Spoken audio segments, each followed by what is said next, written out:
आज अगर हम अनेकों धार्मिक पर्व भी मनाते हैं तो उसके पीछे जो हमारी भावना होती है वो यही होती है कि उस पर्व से जुड़ी हुई महान आत्माओं के संघर्षों को हम याद रखें, उनकी जीवनी को याद रखें और आने वाले जीवन के संघर्षों में उनकी जीवनी से ही प्रेरणा लें। क्योंकि अगर हम देखें तो भारत देश ही एक ऐसा देश और ऐसी संस्कृति रही है जिसमें पूर्ण रूप से सर्वधर्म समभाव की शिक्षा दी गई है। और ये आज से ही नहीं, वर्णन आता है कि जब सिकंदर ने पर्शिया के ऊपर, जो अपने आप में एक बहुत शक्तिशाली राज्य होता था, जब उसके ऊपर आक्रमण किया तो उस समय सिकंदर के समय बहुत से लोग पर्शिया छोड़ करके भारत देश की ओर अग्रसर हुए। तो गुजरात तट पर उनके जहाज पहुंचे तो जो पारसी, जो उनके प्रमुख पुजारी थे, उन्होंने एक संदेश राजा के ऊपर भेजा कि हम लोग अपने देश को छोड़ करके, क्योंकि वहाँ लड़ाई ज़्यादा हो गई है, आतंक ज़्यादा हो रहा है, उसे छोड़ करके अपने देश को हम यहाँ आपसे शरणागत मांगने के लिए यहाँ आए हैं, तो कृपया करके हमें थोड़ा स्थान दी जाए जहाँ पर हम लोग रह करके अपने जीवन को आगे बढ़ा सकते हैं।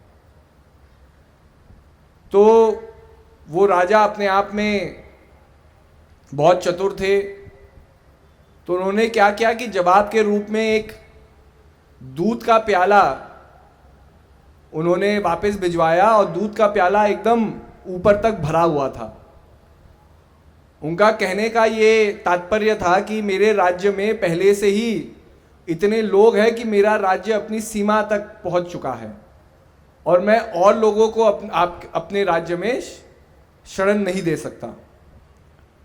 लेकिन जो पारसी लोग थे, इनके जो प्रमुख पुजारी थे, वो इतने चतुर थे, उन्होंने राजा के संदेश को समझ तो जरूर लिया, लेकिन वापस एक जवाब भी भिजवाया। तो वही दूध का कटोरा लिए जब राजा के सैनिक वापस राजा के पास जाते हैं तो कहते हैं कि राजन, उस प्रमुख पुजारी ने एक काम किया, उसने केवल कुछ चीनी ली और इस दूध में डाल दिया। इसका तात्पर्य हम समझ नहीं सके, लेकिन उन्होंने कहा कि अपने राजन को जरूर बताना, वो इस बात को समझ जाएंगे। तो राजन को जब इस बात का पता चला कि केवल प्रमुख पुजारी ने कुछ चम्मच चीनी दूध में डाल दी, तो राजा का मन बड़ा प्रसन्न होता है, क्योंकि पुजारी का कहना था कि हम लोग चीनी की तरह आपके राज्य में घुल मिल जाएंगे और आपकी राज्य में कोई अव्यवस्था नहीं करेंगे, क्योंकि चीनी मिलाने से जो दूध की सतह होती है वो उस कटोरे से बाहर नहीं निकलती है, मतलब थोड़ा सा ही उसके अंदर एक चेंज होता है। तो कहने का अभिप्राय है कि उस समय से, मतलब आज से हजारों साल पहले सिकंदर ने अपने राज्य को स्थापित करना शुरू किया, अपनी लड़ाइयाँ लड़नी शुरू की, तो तब से लेकर के भारत की यही परंपरा रही है कि भारत ने सारे धर्मों को एक जगह दी है, एक प्रेम दिया है, जिसकी वजह से संसार की पुरानी पुरानी पद्धतियां भी आज भारत देश में आपको देखने को मिलती हैं। तो कहने का अभिप्राय यही है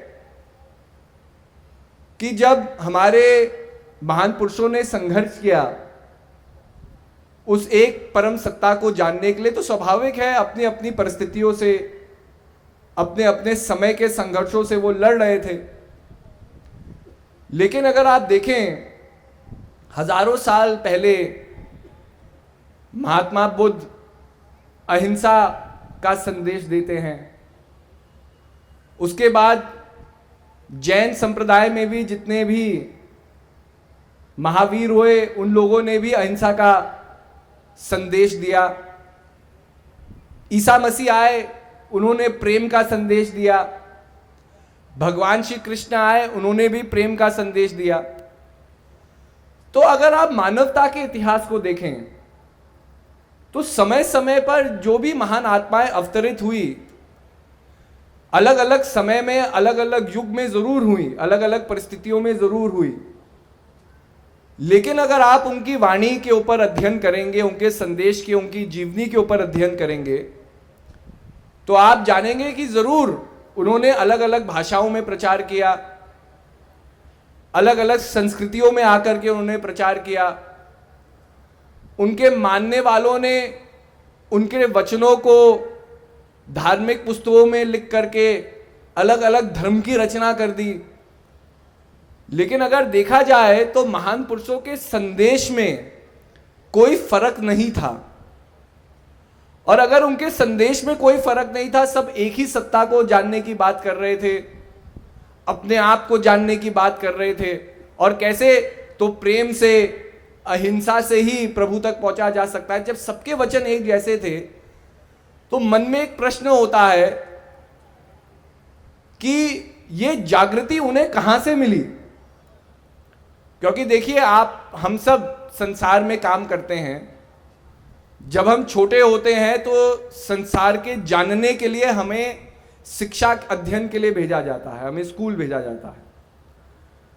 अब 10 लोग एक ही स्कूल में जाए तो एक ही अध्यापक है जो अपने तरीके से उसे पढ़ाएगा, और अगर एक ही अध्यापक 10 बच्चों को पढ़ा रहा है तो स्वाभाविक है जब बच्चे बड़े होंगे तो उनके सोचने और समझने का जो तरीका है वो एक जैसा ही होगा, क्योंकि एक अध्यापक ने उसे अपने जीवन के अनुभव के बारे में बताया है। अगर हम अनेक अध्यापकों से, हर एक व्यक्ति अलग अलग अध्यापकों से कुछ सीख रहा है, तो स्वाभाविक है उसके सोचने समझने में अलग अलग चेंजेस होंगे, अलग अलग परिवर्तन होंगे।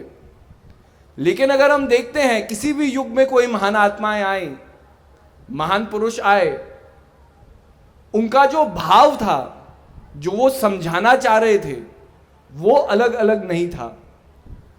अर्थात जो केंद्र है, जहां से अनुभूति होती है, वो केंद्र अपने आप में अलग नहीं है। ये यही दिखाता है। जिस प्रकार से आप हिंदू कुश माउंटेन्स को देखिए, हिमालय में जहां सारे हमारे हिमालय के पहाड़ केंद्रित होते हैं, वहां से अलग अलग महान नदियां बहती हैं। कोई नदी अलग दिशा को लेती है तो आपके हिमालय से बहते बहते आपके असम में आती है तो उसे ब्रह्मपुत्र कहलाया जाता है। असम से बहते बहते वो नदी का पानी जाता है, आपके बांग्लादेश में नदी का नाम बदल जाता है और फिर बंगाल सागर में जाकर के उस नदी का विलय हो जाता है।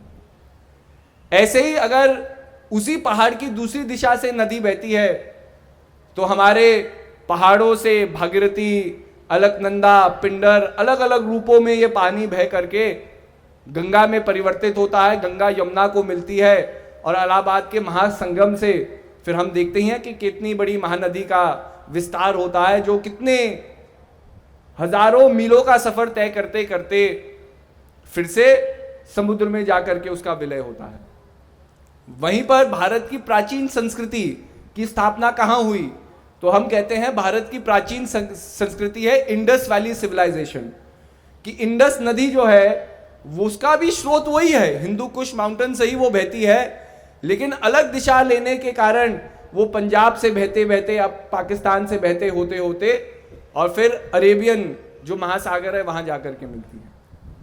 तो कहने का अभिप्राय यही है कि जहां वो विलय हो रही है, अगर उन जगहों पे जाकर के देखें तो स्वाभाविक है, एक नदी बंगाल महासागर में मिल रही है, एक नदी आपके अरेबियन महासागर में मिल रही है, और अलग अलग रास्तों को वो ले रही है। लेकिन अगर हम ओरिजिन को ट्रेस करें, उसके सोर्स को ट्रेस करें, तो हम जानेंगे कि जो सोर्स है, जो हिमालय है, जहां से ग्लेशियर्स पिघलते हैं, जहां से नदियों में पानी आता है, वो सोर्स अलग नहीं है। क्योंकि अगर वो सोर्स अलग अलग होता तो नदियों की रूपरेखा भी अलग अलग होती। तो कहने का अभिप्राय है कि महान पुरुष हमें इस जागृति की ओर ले जाते हैं कि सबसे पहले यह जानो कि तुम्हारे जीवन का स्रोत क्या है, तुम्हारे जीवन का आधार क्या है। जब तक हमने आधार को ही नहीं समझा, तब तक हम कहां से आए हैं, कहां को हमें जाना है, ये चीजें समझना बड़ा मुश्किल हो जाता है। देखिए, आप लोगों को भी जब पता चला कि ग्वालियर में 2 दिवसीय सद्भावना सम्मेलन रखा है गंगा दशहरा के उपलक्ष्य में, तो किसी को खबर बहुत पहले मिल गई होगी, किसी को खबर बहुत देर बाद मिली होगी। लेकिन आज जो भी लोग यहां उपस्थित है वो केवल इसीलिए उपस्थित है क्योंकि उन्होंने मन में एक धारणा बांधी कि हमें जाना है। और जिसके मन में भी यह धारणा ही हमें जाना है, परिणाम क्या है? कोई आदमी दिल्ली से चला होगा, कोई आदमी बंबई से चला होगा, कोई आदमी मध्य प्रदेश के कोने कोने से चला होगा, कोई यूपी से आया होगा। हम कहीं से भी आ सकते हैं, किसी भी बैकग्राउंड को बिलोंग कर सकते हैं, किसी भी कल्चर को बिलोंग कर सकते हैं।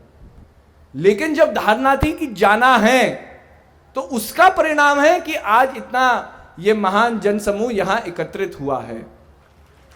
और कितने लोग हैं, कितने लोग यहां ग्वालियर शहर के ही होंगे। आपने उन्हें न्योता भी दिया होगा, आपने उन्हें आमंत्रित भी किया होगा। उनके लिए कोई लंबा सफर नहीं है कि एक शहर के दूसरे कोने में, एक कोने से दूसरे कोना जाना है। ये नहीं कि देश के एक कोने से दूसरे कोने जाना है। लेकिन जिसके मन के अंदर धारणा ही नहीं है कि मुझे जाना है, स्वाभाविक है ग्वालियर में प्रोग्राम हो रहा है, मेरी कॉलोनी के पीछे प्रोग्राम हो रहा होगा, लेकिन फिर भी मैं अपने घर में ताला बंद करके, अगर धारणा ही नहीं है जाने की, तो मैं और व्यवस्थित कामों में अपने मन को लगाऊंगा। और कार्यक्रम के इतना पास होते हुए भी हम कार्यक्रम से कितना दूर चले जाते हैं। तो कहने का अभिप्राय यही है कि जब आपकी धारणा एक हो गई, तो जीवन में अलग अलग पंथ थे, अलग अलग सोच थी, अलग अलग रास्ते थे, उसमें विभिन्नताएं कितनी भी हो, लेकिन जब आपकी धारणा एक हो गई तो आपका लक्ष्य एक हो गया। हर चीज का सम्मेलन आदमी की चेतना में हो जाता है। और इसी चीज को महान पुरुष समझाते हैं। हमारे अंदर से कामना भी जागृत होती है, इच्छा भी जागृत होती है। ये अपने आप में प्रोसेस क्या है? प्रभु को जानना भी एक इच्छा है, संसार में किसी कामना को रखना भी एक इच्छा है। अब एक इच्छा अपने आप में ऐसे कैसी हो गई कि लोग कहते हैं कि एक इच्छा आपको संसार से परे ले जाएगी, लेकिन वहीं पर संसार की इच्छा रखना आपको संसार में बांध रही है। दोनों इच्छा, मतलब चेतना की एक परिभाषा है, चेतना की एक भाषा है। मन से जो एक भावना जागृत हो रही है वो मन की भाषा है। तो कहने का अभिप्राय यही है कि महान पुरुष बार बार समझाते हैं कि सबसे पहले उस कारण को जानो जिस कारण की वजह से हम अपने आप को ही नहीं पहचान पा रहे हैं। और इस कारण को हम कहते हैं अहंकार। हर एक व्यक्ति के जीवन में एक मैं का अहंकार जुड़ा हुआ है। हम किसी से भी मिलते हैं, सबसे पहले अपना परिचय देंगे, क्योंकि हम सोचते हैं कि हमारा परिचय बहुत ही महत्वपूर्ण है, हमारा नाम बहुत महत्वपूर्ण है, हमारी पहचान बहुत महत्वपूर्ण है। और बचपन से लेकर के आज तक हमें एक आदत सी पड़ गई है अपने इस अहंकार का उपयोग करने की। छोटी छोटी बातों में हम अपने अहंकार को जोड़ देते हैं। ये मेरी उपलब्धि है, ये मेरा काम है, ये मेरा नाम है, ये मेरा परिवार है, क्योंकि हम सोचते हैं ये हमारी उपलब्धि और हमें ही प्राप्त हुई है। लेकिन आदमी का अहंकार तब टूटता है जब आदमी को यह एहसास हो कि जितनी भी शक्तियां वो सोचता है उसके वश में है, लेकिन वास्तविकता में एक अगाध शक्ति है जो उसके वश में नहीं है, जो उससे परे है। अब यह एहसास कब होता है? जब तक आदमी को अपनी अहमियत पर बहुत गर्व होगा, बहुत नाज होगा, वो कभी भी अपने से परे नहीं सोचता है कि मेरे से परे भी कोई ताकत है संसार में, मेरे से परे भी कोई शक्ति है। क्योंकि आज तक जो भी हमने प्राप्त किया है, हम सोचते हैं ये मेरी मेहनत, मेरे कर्मों का ही नतीजा है कि मुझे ये चीज प्राप्त हुई है। वो अहंकार हमारा जुड़ा हुआ है कि मैं करता धरता हूं संसार में। लेकिन हम जीवन की कुछ ऐसे चीजों को देखते हैं, जीवन में ऐसे परिवर्तन को देखते हैं जो हमारे हाथ में नहीं है। आप लोग जानते ही हैं कुछ साल पहले जापान में कितनी त्रासदी हुई। आप लोगों ने देखा पानी का ज्वार भाटा आया और कैसे मतलब शहरों शहरों को उसने तबाह कर दिया। अब जब ऐसी कई घटना होती है, जापान भी एक बहुत शक्तिशाली देश है, विकसित देश है, टेक्नोलॉजी में ये कहना आता है कि पूरे संसार से 10 साल आगे जापान है। मतलब आज जो जापान में टेक्नोलॉजी रिसर्च की जाती है वो पूरी दुनिया 10 साल बाद देखेगी। आज जो मोबाइल फोन हम सोचते हैं बड़े आधुनिक हैं, मतलब इनके अंदर इतनी टेक्नोलॉजी है, आज अगर आप जापान जाएंगे तो उनके फोन हमसे भी ज्यादा विकसित है और वो टेक्नोलॉजी अभी संसार में देखी भी नहीं गई है, लेकिन जापान के लोग उस टेक्नोलॉजी का इस्तेमाल करते हैं क्योंकि वहां उस टेक्नोलॉजी का उपयोग वो करते हैं, उसे वो बनाते हैं, उनका एक्सेस वहां है। तो इतना आधुनिक देश, मतलब वहां पर भी भूकंप आते हैं, लेकिन उन्होंने भी 50 माले की इमारत बनाई। इमारत ऐसी बनाई कि अगर भूकंप आएगा तो पूरे भूकंप के साथ पूरे 50 माले की इमारत हिलेगी, और अगर इमारत हिलेगी भूकंप के साथ तो इमारत टूटेगी नहीं। आप जरा कल्पना कर सकते हैं कि आदमी की सोच आर्किटेक्चर में, आर्किटेक्चरल टेक्नोलॉजी में कितनी एडवांस हुई होगी। आज हम छोटे से मिट्टी का घर भी बना ले, अगर जोर से झटका लगता है तो कितनी आसानी से वो मिट्टी का एक छोटा सा भी कोई भी चीज़ हम बनाते हैं वो टूट जाता है। बच्चे रोने लगते हैं कि जी मैंने एक मिट्टी का घर बनाया, टूट गया। अब हम एक कमरा भी बना ले अपनी सोच से कि भाई इसे कुछ नहीं होगा, लेकिन कभी कभी आंधी आती है, तूफान आता है, मतलब प्रकृति में ऐसा परिवर्तन होता है, कितनी मेहनत इतना मजबूत भी हमारा घर नहीं टिकता। और एक ऐसा देश है जिसने 50 माले की इमारत बनाई है जो अगर भूकंप भी आता है टूटती नहीं है, भूकंप के साथ हिलती है और वही की वही रहती है, मतलब उसके अंदर कोई चेंज नहीं होता, परिवर्तन नहीं होता। तो कितनी टेक्नोलॉजी है, लेकिन इतना विज्ञान, इतना एडवांसमेंट होने के बाद जब प्रकृति का एक प्रलय उनके आस आया तो वो असहाय हो गए, कुछ नहीं कर सके। चाहे जितनी एडवांस उनकी सिविलाइजेशन थी, उस पूरी सिविलाइजेशन को प्रकृति के उस प्रकोप के आगे अपने घुटने टेकने पड़े। और तब वहां पर भी लोगों को एहसास हुआ होगा कि हम जितना भी एडवांस हो जाए, हम जितने भी आगे चले जाए, प्रकृति के आगे, नेचर के आगे हम कुछ भी नहीं हैं। तो जीवन में कभी कभी ऐसे अनुभव हमारे जीवन में होते हैं जो हमारे अहंकार को, इस अदब को तोड़ते हैं। लेकिन अहंकार को एक और तरीके से तोड़ा जा सकता है, अहंकार का साक्षी बन करके। अर्थात जब आपको एहसास ही नहीं है मैं अहंकारी हूं, तब अपने जीवन में परिवर्तन कैसे लाएंगे? सबसे पहले है अपने जीवन का साक्षी बनो, अपने जीवन के अमूल्य पलों से सीखो। जो भी जीवन में अब आपके साथ हो रहा है ये आपके जीवन का सत्य है। जो कल हो गया उसे आप परिवर्तित नहीं कर सकते। जो आने वाला कल है वो केवल आपकी कल्पना है, आपकी धारणा है, उसका कोई औचित्य नहीं है, उसका कोई आधार नहीं है।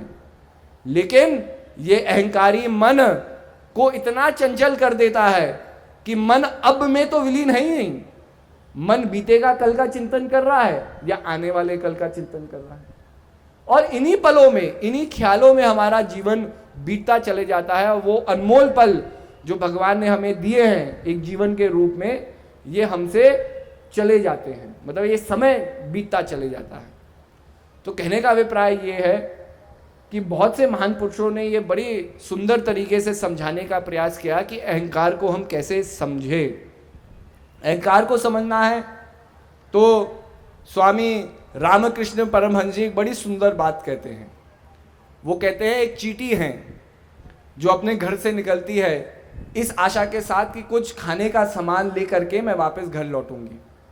जब चींटी थोड़ा दूर चलती है तो क्या देखती है कि एक चीनी का बहुत बड़ा ढेर उसके आगे पड़ा हुआ है। अब चींटी जाती है, बड़ी खुश हो जाती है कि भाई इतनी चीनी मिल गई, घर के इतना पास है। अब वो जाएगी और जितनी भी चीनी के दाने वो उठा सकती है वो अपने मुंह में ले लेगी, स्वाभाविक है। अगर वो एक दाना उठा सकती है तो एक दाना ले लेगी, 2 दाने उठा सकती है, 3, 4, जितने भी दाने वो उठा सकती है वो उतने दाने ले लेगी। लेकिन जब मुड़ करके अपने घर की ओर जाएगी तो उसके मन के अंदर भी एक आभास होगा कि अगली बार आऊंगी तो पूरा चीनी का ढेर ले जाऊंगी। यही रामकृष्ण परमहंस जी कहते हैं जीवन का अहंकार है, कि आदमी अपनी योग्यता को नहीं जानता, देख भी रहा है कि मैं कितना ले जा सकता हूं, लेकिन मन के अंदर कामना क्या रहती है कि मुझे और मिले, मुझे और मिले। और यही और मन की कामना ही अहंकार का सबसे बड़ा बंधन है। आप देख लो, दुख होते हैं तो आदमी यही सोचता है कि सारे दुख मुझे ही मिले हैं, यही तो अहंकार है। मतलब हम रोते हैं तो लगता है कि पूरी दुनिया हंस रही है, लेकिन सारे दुख मेरे पास ही हैं। आप किसी को मिल लो तो कोई ऐसे अपनी परेशानी बताएगा जैसे डायबिटीज उसे ही हो रखी है जीवन में और किसी को नहीं डायबिटीज है, ब्लड प्रेशर उसे ही है और किसी को ब्लड प्रेशर नहीं है। संसार में लोग कितनी कितनी बड़ी बड़ी महामारियों से लड़ते हैं। एक अमेरिकन जर्नलिस्ट थे, तो आज से ये करीब 40 साल पहले की बात है, 40-50 साल पहले की बात है। तब कैंसर जैसी बीमारी समाज में लोग उसे समझ ही रहे थे कि कैंसर क्या होता है। आजकल तो भाई अलग अलग टाइप के कैंसर आइडेंटिफाई कर दिए, उसके स्टेजेस निकाल दिए। ये कहा जाता है कि भाई पहले या दूसरे स्टेज में आपका कैंसर डिटेक्ट हो जाए तो उसकी दवाइयों से ही इलाज उसका हो जाएगा। लेकिन एक समय था कि भाई लोगों को पता ही नहीं था ये बीमारी क्या है।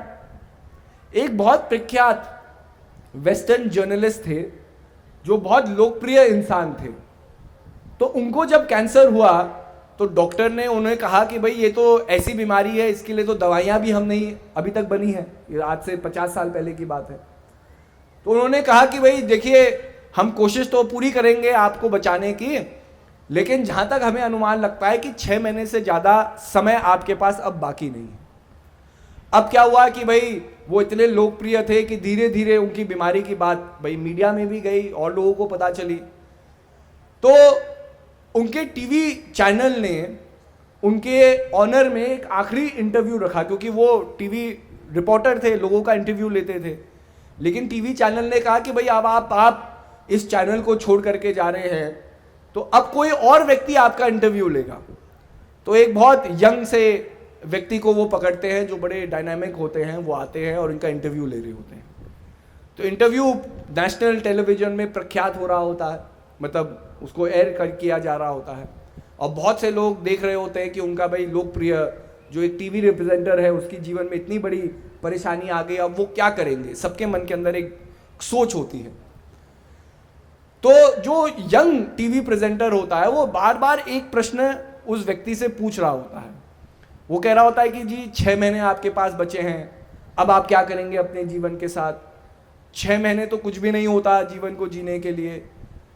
मतलब वो बार बार यही प्रश्न पूछते रहे कि अब आप मरने वाले हैं, अब आपके जीवन में क्या अनुभूति हो रही है, अब आप क्या सोच रहे हैं, अब आप अपने दर्शकों को क्या बताना चाहते हैं, क्या आप घबरा रहे हैं, क्या आपके मन के अंदर हो रहा है। तो वो व्यक्ति जो थे जिनको कैंसर था वो सुनते रहते हैं इस व्यक्ति की बात, वो सारे प्रश्न सुन लेते हैं। अंत में हंस करके वो एक ही बात कहते हैं, वो कहते हैं I know that I am dying but so are you. उन्होंने क्या कहा कि मैं जानता हूं कि मैं एक दिन मरने वाला हूं, पर क्या एक दिन आप भी मरेंगे नहीं। मतलब आप में और मेरे में फर्क क्या है कि मुझे टाइम फिक्स कर दिया गया है कि आप 6 महीने बाद मरेंगे, लेकिन आप भी चाहे 1 साल बाद, चाहे 2 साल बाद, चाहे 3 साल बाद, चाहे 10 साल बाद, लेकिन एक टाइम आपका भी फिक्स है कि आप भी संसार को छोड़ करके जाएंगे। अगर आप ये सोच रहे हो कि अभी आप यंग हो और आपकी उम्र नहीं हुई तो काल किसी के लिए नहीं रुकता। तो कहने का अभिप्राय यह है कि उस व्यक्ति की इतनी महान सोच थी कि वो घबराए नहीं कि मेरे जीवन का अंत होने वाला है। अंत तो सबका होगा, लेकिन अपने जीवन को, अपने सिद्धांतों पे वो अंत समय तक जीते गए और इसी के लिए उनकी लोकप्रियता और भी उजागर हुई, क्योंकि उन्होंने अपने कर्तव्यों को पूरा किया। ऐसे ही हम सब इस संसार में आए हैं, संसार में जन्म हुआ है और प्रभु ने इतनी बड़ी रचना को किया है, केवल मानव के जन्म के लिए इतनी बड़ी रचना हुई है। और ये रचना कब से हो गई? हजारों साल पहले शुरू हो गई। और किसके लिए? ताकि आज आप इस समय का अनुभव कर सके। हजारों साल का संघर्ष है केवल मानव की जीवन की स्थापना के लिए। एक समय तो ये आता है कि पृथ्वी की रचना कैसे हुई, तो कहते थे पूरी पृथ्वी जलमग्न थी, धरती ही नहीं थी, जीव जंतु ही नहीं थे। लेकिन धीरे धीरे परिवर्तन हुआ, लाखों सालों में परिवर्तन हुआ, धीरे धीरे ऐसे गैसेस बनी जिसने वातावरण को बनाया। जब धीरे धीरे वातावरण बना तो उसी जलमग्न संसार से पृथ्वी का जन्म हुआ, और पृथ्वी में धीरे धीरे अन्य वनस्पति का जन्म हुआ। तो आप सोचो, हजारों साल की तपस्या है। अगर आप लोगों का जन्म आज से हजारों साल, मतलब आज से उस समय होता जब पृथ्वी जलमग्न होती, तो क्या जीवन सस्टेनेबल था? क्या मानव इतिहास की रचना हो सकती? नहीं। हम पानी में कहीं जन्मते और पानी में ही कहीं मर जाते, कोई हमारे जानने वाला नहीं होता। लेकिन धीरे धीरे पृथ्वी में कितने परिवर्तन हुए, वनस्पति में कितने परिवर्तन हुए, और एक ऑटोमेटिक प्रोसेस हो रहा है। हम अपने पृथ्वी को इतना प्रदूषित कर रहे हैं आज के ज़माने में। आप देख लीजिए, डीजल की गाड़ियाँ चल रही है, पेट्रोल की गाड़ियाँ चल रही है, हमारे पास बिजली नहीं होती तो हम जनरेटर में कितना ईंधन फूंक देते हैं, रेफ्रिजरेटर चला रहे हैं, ये नहीं जानते कि हर एक रेफ्रिजरेटर से कितनी जहरीली गैसें निकल रही है, जो हमारी ओजोन लेयर, जो हमारी सुरक्षा कवच है इस पृथ्वी की, उसको खत्म कर रही है। आज जगह जगह ऐसे स्थान हो गए हैं पृथ्वी में जहां पर ओजोन लेयर टोटली डिप्लीट हो गई है, वो कवच पृथ्वी में हट गया है। और अगर आप उन स्थानों के नीचे रहेंगे तो आपको चमड़ी का रोग होने लग जाएगा, स्किन कैंसर होने लग जाएगा। ये रिसर्चें हुई हैं। लेकिन आज क्या है, क्या ये रिसर्च आपको रोक रही है? नहीं। हर एक आदमी चाहता है कि वो ठंडा पानी पिए, बड़े से बड़े फ्रिज उसने लगा रखे हैं, और केवल अपनी पूर्ति के लिए वो काम कर रहा है कि भाई मेरी इच्छाएं पूर्ति हो जाए, आने वाला समय देख लेंगे जो होगा। आने वाले युग को हम यही दुनिया दे सकेंगे ही नहीं दे सकेंगे। आज ये मंथन हो रहा है, लेकिन कर्मों में कोई परिवर्तन नहीं है। आज आदमी उसी तरीके से कर्म करे जा रहा है। गंदगी फैला रहा है तो गंदगी फैला रहा है, मन परेशान है तो उस चंचलता को संसार में वो किसी ना किसी रूप में फैला रहा है। मन आतंकी है तो संसार में वही स्वयं मानव आतंक बन करके दूसरों को कष्ट दे रहा है। तो कहने का अभिप्राय ये है कि इस अहंकार को रोकना है, और ये अहंकार रुकेगा कैसे? जब जीवन में सही तरीके से अपने जीवन को जीना सीखोगे। और ये कैसे होता है? तो एक बड़ी सुंदर बात याद आई, एक छोटा सा दृष्टांत है। 4 लोग थे जो मंदिर में जाते हैं और प्रार्थना करने के लिए बैठते हैं। चारों व्यक्ति बैठ रहे होते हैं।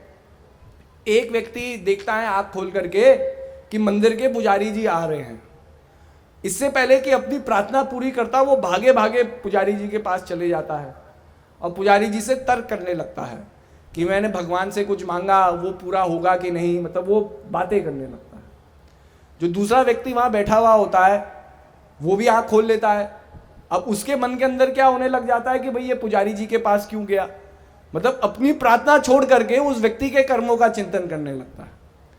तीसरा व्यक्ति क्या होता है, वो भी अपनी मन ही मन सोचता है कि भाई देखो ये दोनों व्यक्ति प्रार्थना तो नहीं कर रहे हैं, मैं कितना अच्छा हूं कि मैं चुपचाप बैठ के प्रार्थना तो कर रहा हूं, लेकिन ये दोनों संसार की बातों का चिंतन कर रहे हैं।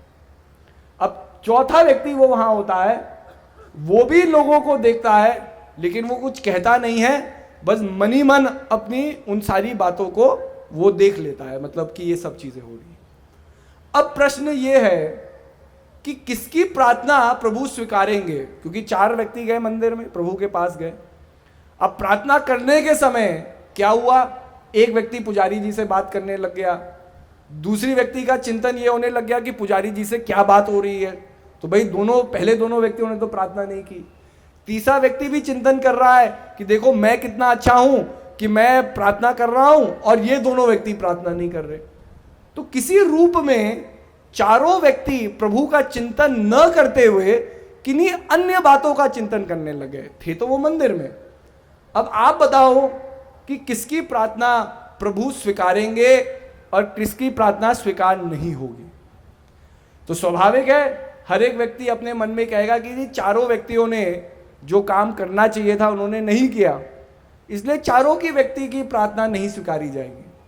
अब ये तो मोटे मोटे तौर का तर्क है, क्योंकि हर एक व्यक्ति इस तर्क को लगाएगा कि चारों व्यक्ति प्रभु का चिंतन नहीं कर रहे थे, प्रभु का सुमिरन नहीं कर रहे थे। एक पंडित जी की से बात कर रहा था, दूसरा व्यक्ति क्या बात हो रही है उसका चिंतन कर रहा था, तीसरा व्यक्ति अपने मन में अपने ही अहंकार का कर रहा था कि देखो मैं तो बात नहीं कर रहा, चौथे व्यक्ति भी अपने मन के अंदर कुछ बात सोच रहा था। एक ने व्यक्त नहीं किया, लेकिन सबके मन के अंदर एक ही चीज हुई, सब लोगों ने प्रभु का चिंतन छोड़ दिया और संसार का चिंतन शुरू कर दिया। लेकिन अगर धार्मिक पर्सपेक्टिव से आप इसे देखोगे, एक आध्यात्मिक चेतना से इसे देखोगे, ठीक है, ये जरूर है कि चारों को जो करना चाहिए था वो नहीं हुआ, लेकिन प्रार्थना स्वीकारी जाएगी, ये हमारा विषय नहीं है इसके ऊपर तर्क करना, ये प्रभु का विषय है। और भगवान श्री कृष्ण अर्जुन को क्या कहते हैं कि अर्जुन तू कर्म के ऊपर अपना ध्यान रख, कर्म कर, फल की कामना मत कर, जो होगा वो परम सत्ता है, वो मैं हूं देखने वाला, और कर्म के अनुसार उस व्यक्ति को उसका फल मिलेगा। लेकिन क्या है, फल की उपेक्षा से हम कर्म करते हैं कि हम ये चाहते हैं तो हमें ये करना है, तो हमने क्या है, धर्म के सिद्धांत को ही बदल दिया।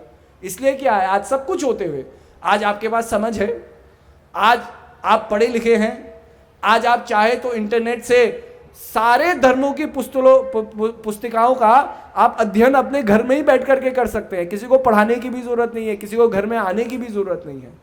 आज ई बुक्स बन गई है, जिस तरह से अगर आपको पढ़ने का समय नहीं है, आप घर में काम कर रहे हैं, तो ऑडियो बुक्स बन गई हैं। आप कैसेट लगा दीजिए, एक व्यक्ति किताब को पढ़ता रहेगा आपके लिए, मतलब उसमें ऑडियो में वो पूरी किताब लिखी गई है, तो आपको पढ़ने की जरूरत नहीं, आप घर में काम करते रहिए, खाना बनाते रहिए, टेप रिकॉर्डर किताब पढ़ता रहेगा, किताब को सुनते सुनते आप किताब पढ़ लेंगे, आपको पढ़ने की भी जरूरत नहीं है। आज ये टेक्नोलॉजीज हैं, आज हर एक चीज का अनुवाद आपको अलग अलग भाषाओं में है।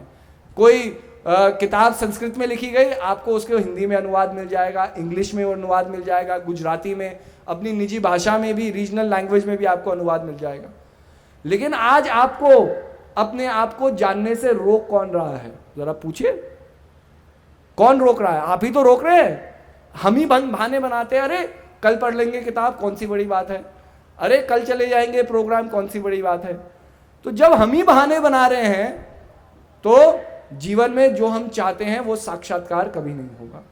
इसी के लिए महान पुरुष कहते हैं कि अपनी सोच को एकाग्रचित करो, अपनी चेतना के प्रभाव को जागृत करो, और ये जीवन के कर्मों से ही होगा। जब छोटे छोटे कर्मों में आप एक उत्कृष्ट मनुष्य होने का उदाहरण पेश करेंगे, तब जीवन में परिवर्तन है। और धीरे धीरे जब कर्मों में परिवर्तन है तो अपने आप वो परिवर्तन हमारी सोच को, हमारी चेतना को भी प्रभावित करती है। तो जीवन में हम मन की पवित्रता से कर्म करें, अपने आप को समझने का संघर्ष करें, और अपने आप को समझने का संघर्ष ही जो गुरु महाराज जी हमें ज्ञान देते हैं, यही जीवन का सबसे बड़ा संघर्ष है। हम कितना समय गुरु महाराज जी आज्ञा में समर्पित करते हैं, यही समर्पण है। और अगर अपनी भक्ति से हम अपने गुरु महाराज जी को, अपने आराध्य को प्रसन्न कर सके, तो हमारे कर्म, हमारी भक्ति, हमारा जीवन सार्थक है। और अगर हमारे कर्मों से या हमारी सोच से हमारे ही आराध्य को ठेस पहुंच रहा है, उन्हें दुख हो रहा है, तो ये भी तो मंथन करो हम गलत क्या कर रहे हैं। और अगर हमारे कर्म गलत नहीं है तो हमारे कर्मों से किसी और को तकलीफ क्यों हो रही है। तो सोचने की बात है, कहीं ना कहीं हम मंथन करेंगे तो जानेंगे हमारे अंदर क्या कमी है, चाहे वो अहंकार है, चाहे क्रोध है, क्या चीज है। जब तक उसे आइडेंटिफाई नहीं किया तब तक उसे जीवन से उसका त्याग भी हम नहीं कर सकते। तो जीवन में अपने आप से हमें संघर्ष करना है, इस संघर्ष को हम करते रहे। और हमेशा याद रखें, जो काम दवा से हो ना सकी वो काम दुआ से होती है। जब कामिल मुर्शिद मिलते हैं तो बात खुदा से होती है।